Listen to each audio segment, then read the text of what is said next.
This is the Tending the Soul podcast. I'm your host, Maggie Hollenbeck. I'm a psychotherapist, writer, teacher, and an avid student of happiness. I'm just thrilled that we're here together. This podcast is all about mental health, how to heal it, protect it, and enjoy it. I'm excited to share what I've learned in my 20 plus years working in the field. If you want to take a more active role in cultivating stubborn gladness in your life and tending to yourself when the world hits you hard, this is the place for you. Let's dive in. Welcome back to the podcast. I do want to quickly acknowledge that the name of the podcast is changing. Not going to be Stubborn Gladness going forward, but Tending the Soul. And that is solely based on professional advice that I just keep the title consistent with my Substack publication, which is called Tending the Soul. Going forward, that's going to be the name of the podcast, but I'm going to talk about all the same stuff that I've been talking about up till now. All things mental health, how to heal it, how to protect it, how to enjoy it, the elements of stubborn gladness, which I think is a very particular type of pursuit of happiness that I am really enamored with. And of course, words that do not have direct translations into English, one of my little word nerd obsessions. But anyway, let's dive into today's episode, which is about what the happiest countries on earth do differently, and how the things that they do impact the happiness of their people. I have been obsessed basically with the Nordic countries over the last year or so, doing a lot of reading about cultural patterns in those countries. And the reason why is because the Nordic countries, all 5 of them, consistently rank in the top 10, and actually they crowd the top 5 of the happiest countries in the world year after year. I believe this last year Norway placed 7th. The other 4 Nordic countries, Norway, Sweden, Finland, and Iceland, all placed in the top 5, and that is the norm. And I have been really wanting to understand, what is it that makes these countries so happy? What makes their people so consistently happy? I'm going to talk about 4 different patterns that I have seen across the reading, the listening that I've done over the last year, that I think point to some ways that no matter where you are in the world, no matter where you're listening, that we can start to think about what kind of culture do we want to participate in creating that would raise our levels of happiness wherever you are, not just for you personally, but also for the collective. Also, I think it's important to look at the cultural piece because very often we have, I think in America especially, there's a lot of focus on what you as an individual can do to make yourself happier, to make yourself healthier, to make yourself wealthier. What is the individual contribution to that? And I think that we don't really think about how embedded that is in our culture. America has a very strong culture of rugged individualism. We have a very individual outlook, and that plays all across our culture in terms of political things, in terms of social things, and also in terms of, you'll see all over social media all the time, right? There are books and there are courses and all sorts of ways that you can learn about how you as an individual can do better in your life. And I think that's super valuable because where we do have individual power, then we have individual responsibility to take up that power and do what we can for ourselves. But I also think it's important to notice the ways that an individualistic culture maybe makes choices that do not produce the happiest people. And so I'm going to get into that a little bit. There is a little bit of political discourse in here. Not all of it is that, but there is a little bit because it's an important part of our lives. So these 4 patterns that I see are security, flat hierarchy, which I'll get into a little bit more, a strong connection to nature, and a strong value on community and collective thinking and collective responsibility. So let me go into the security piece first. This is the piece that is social, cultural, and political. So I don't think it's any surprise to most of you that the Nordic countries practice political structures that highly value collective security. Whereas in America, we value keeping more of our income for ourselves so that we can choose and make our own security. The Nordic countries place a very high value on the government providing security for everybody, which actually equalizes the security that's available. And what I'm talking about in particular is knowing that your basic needs are generally going to be met all the way across the board from birth to death. And so what that means is that the government highly values and invests in the birth and the early childhood experience with usually a year of paid family leave for both parents. There is a heavy investment into childcare so that parents who work can work and can contribute to the society and also know that their children are in quality childcare. Education is heavily invested in. An educated population is a more productive population. This is the way that they see it. Healthcare is seen as a basic human right. It's not something that you have to earn. It's not something that you have to pay into. You have the right to have your basic healthcare needs met. And that is not to say that if you want plastic surgery, that's not necessarily covered unless it is something that is a healthcare concern. But basic healthcare and a robust sense of basic healthcare is a human right and is heavily invested in by the government. And not just invested in by the government, but invested in by the people who trust the government to use those funds responsibly to make sure that the society is cared for. And so what that translates to is higher taxes. And I looked it up just yesterday, actually. The tax rate in the Nordic countries averages, and hold on to your hats, because from an American standpoint, it is surprisingly high. Their tax rates range from 46.2% all the way up to 57% of income. And 46.2, I think, is Iceland, 57 is Sweden, and then the other countries come in the middle there. And most of us, I think, would consider that a high tax rate. And here in America, we talk a lot about taxes and wanting them to be lower. A lot of people wanting them to be lower. And another thing that I found that I think is really interesting is that by and large, the citizens of Nordic countries have absolutely no problem with their tax rates. There is a very high level of satisfaction with those higher tax rates because of what you get in terms of paying those taxes. And just consider what it would be like to pay that, but then to know that all of those needs are met all the way across the board from birth to death, that your basic health care and child care and educational needs are taken care of. What that does is it creates a culture of mutual respect and a high level of trust, which are actually parts of this pattern that also have a high correlation to the happiness levels in those countries. People expect to be treated with respect by their government, and they trust that their government is treating them with respect and will treat them with respect.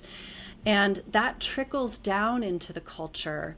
When you are treated from the very beginning as a valued member of your society, you grow up inside of the water, right? I talk sometimes about the water we swim in, and the water you're swimming in is water that says that you're valued and that you're valuable.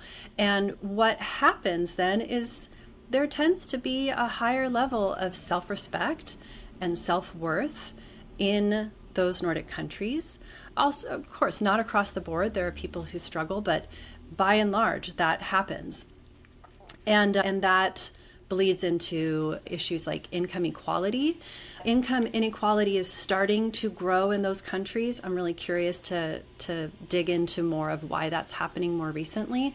But for the most part, they have had a very equal distribution of income across the society, which also lends itself to generally a happier culture. Which leads me into the second pattern that I've seen, which is something that the Nordic countries call flat hierarchy. I think this is so fascinating. A flat hierarchy basically means that the bottom rung of the ladder of society and the top rung are actually pretty close together. So the ladder is not steep the way we're seeing more and more in America, where I think I just read yesterday that the top 60-something% of the money in our country is controlled by 0.5% of the population. And then the rest, the other 40%, 35% is controlled by the rest of us. So that's a pretty steep ladder of hierarchy, financially speaking, right? But that does bleed into other things. Whereas in the Nordic countries, it's a flatter hierarchy. And one of the ways that shows up is in companies where the CEO generally has an income level that is 2 to 3 times higher than its lowest paid worker. 2 to 3 times higher. Whereas in America, that often looks more like 35 times higher in some of our corporations.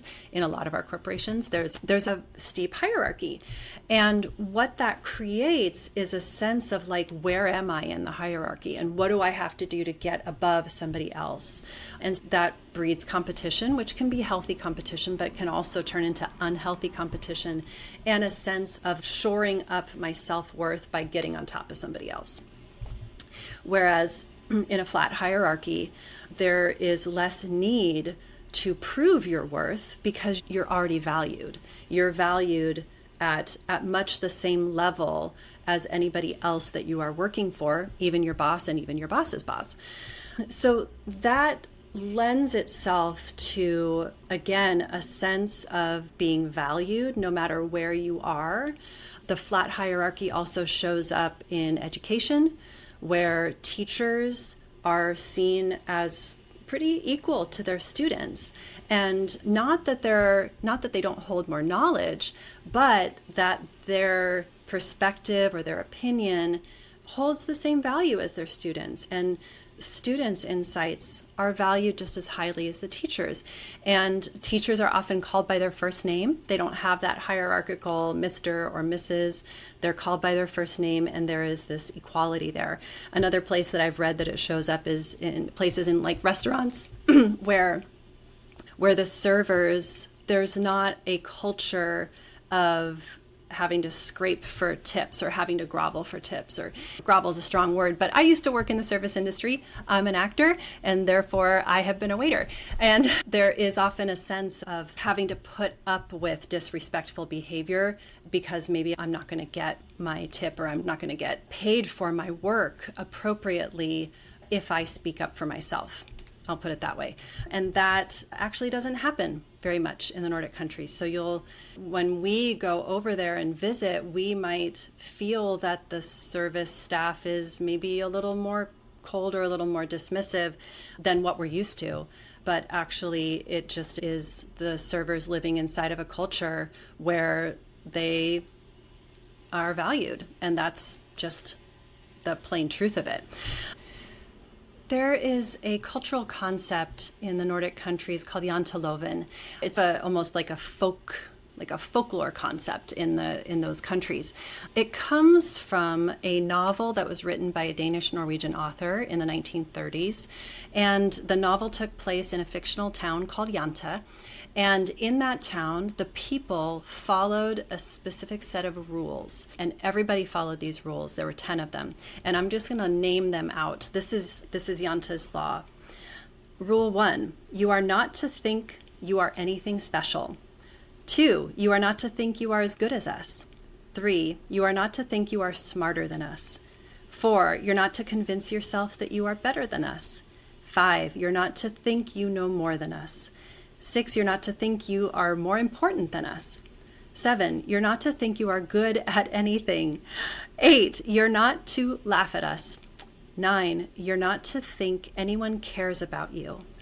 10, you're not to think you can teach us anything.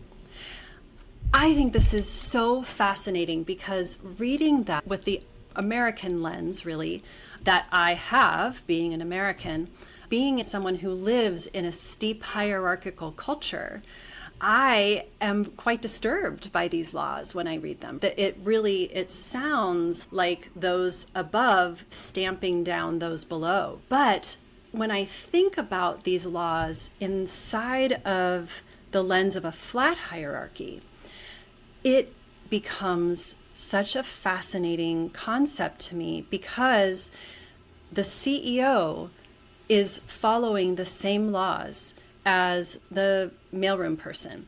The politician is following the same laws as the housekeeper.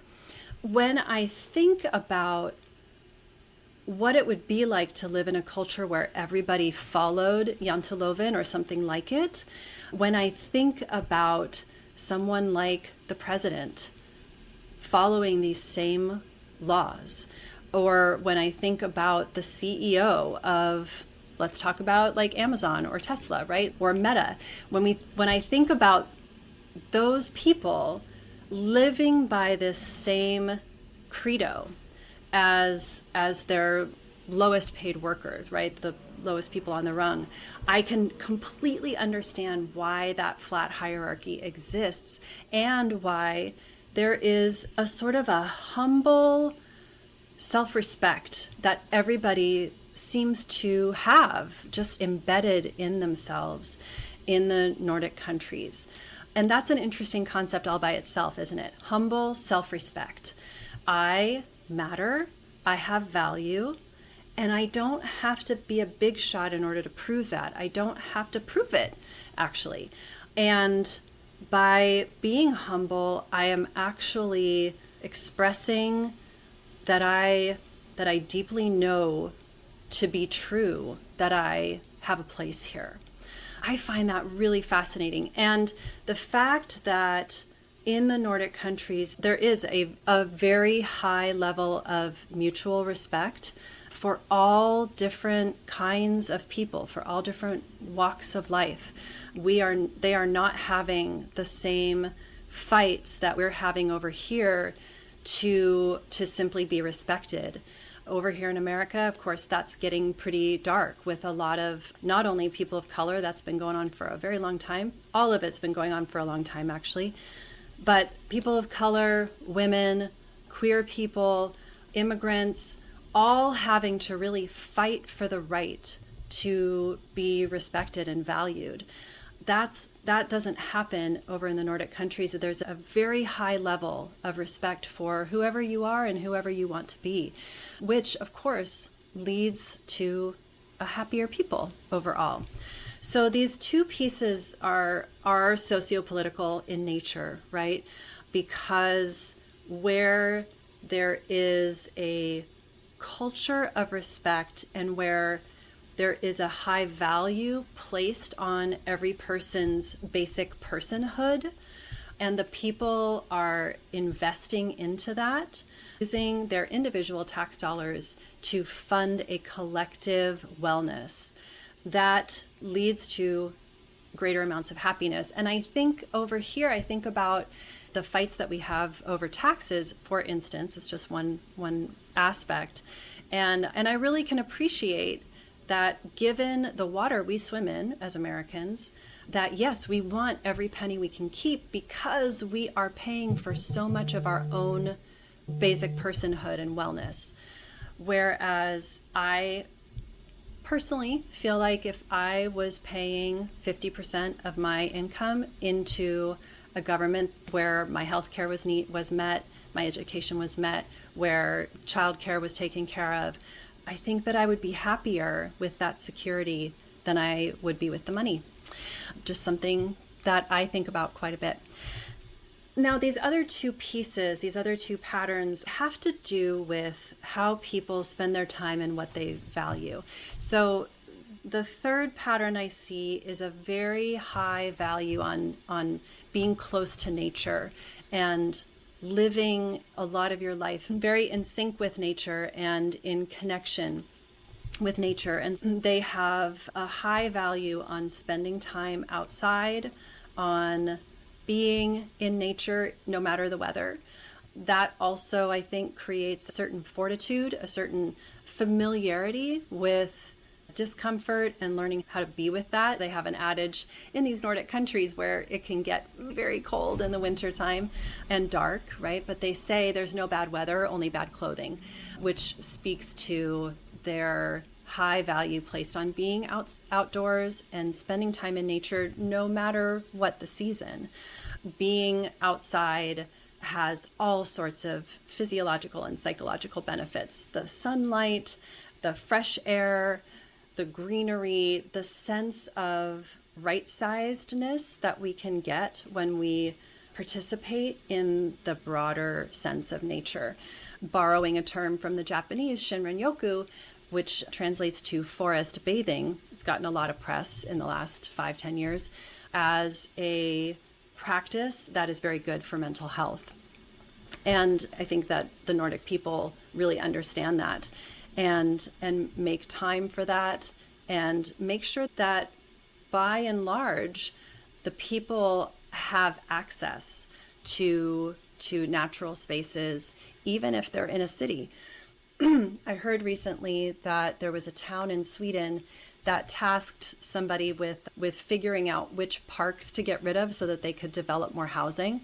And in the process, this guy, I can't remember his name, but in the process of doing this study to figure out, he actually started to develop a very clear correlation between how close people lived to the parks and their levels of happiness and their levels of health. And so actually his job turned into how to maximize people's access to the parks in order to maximize their mental health and happiness.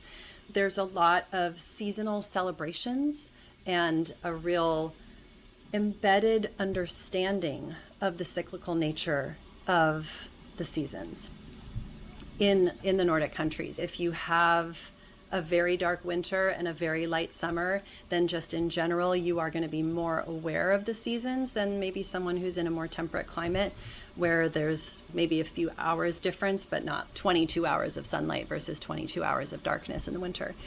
But that connection with nature is a big part of what people credit with their happiness levels. There's a very strong practice of open water swimming every season of the year. And most of the cities on the shore of the Baltic Sea will actually cut out spaces, public spaces, cut through the ice so that people have a place to swim in the open water every day of the year, even in winter. And there are public saunas and public changing rooms right there that the city provides for its people so that people can touch base with nature every day of the year. There are actually physiological benefits to being in that very cold water, which I may talk about in a future episode. The connection to nature is really strong. And then the fourth pattern that I see is a very high value on community and connecting with others and really savoring moments together. There is a very collective nature to the culture. You see it in terms of wanting to contribute individual taxes for a collectivist good, right? For the highest good of all in the country. But the high value of community also shows up in a lot of different ways in terms of a movement called co-housing, which was started in Denmark, but is the idea of creating a small community where people share a lot of the sort of domestic chores of life, where there are meals that are open to everybody and everybody takes turns making a meal maybe once a month that everybody can come and join in and sit together, Or if you want to be in your own house, you can also be in your own house, but this communal meal is available. There's usually a shed with garden tools and household tools, and one shed that everybody shares, because 20 people don't all need 20 lawnmowers necessarily. That is a resource that can be shared among people. And so there's a high value on, again, creating that space where everybody's needs can be met by the collective.